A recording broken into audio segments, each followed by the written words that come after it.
Maithili express.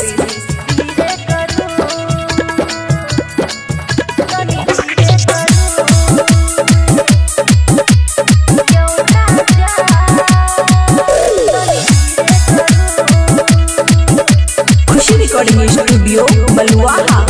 हाँ यो सैया तनी धीरे करो,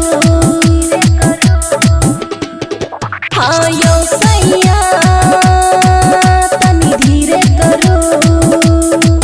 बर होए ये दरा दियो, बुझो ने मारा दियो। हाँ यो सैया तनी धीरे करो, यो राजा तनी धीरे करो। डीजे राजे यो राजा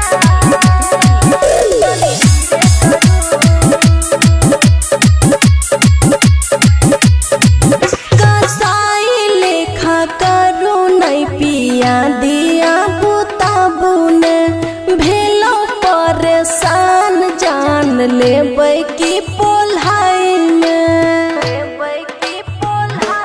हाँ कसाई लेखा करो नहीं पिया दिया बुताबू ने भेलो परेशान जान लेबै की पोल्हाई में। छोरो पिया कलाइयो अब नहीं हमरा कना बुयो। यो सैया तनी धीरे करो, यो बालम तनी धीरे करो। डीजे राजे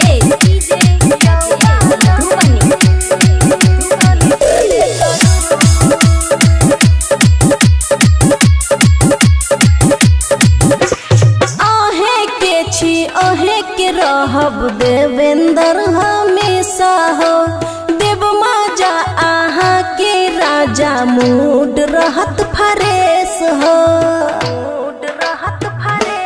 हे यो आहे के छी आहे के रहब देवेंद्र हमेशा हो। देव माजा आहा के राजा मूड रहत फरेश हो। पिट गेल छिलाइयो सोनू ननदो के भाइयो। यो सैया तनी धीरे करो, यो बालम तनी धीरे करो। खुशी रिकॉर्डिंग स्टूडियो बलुआहा।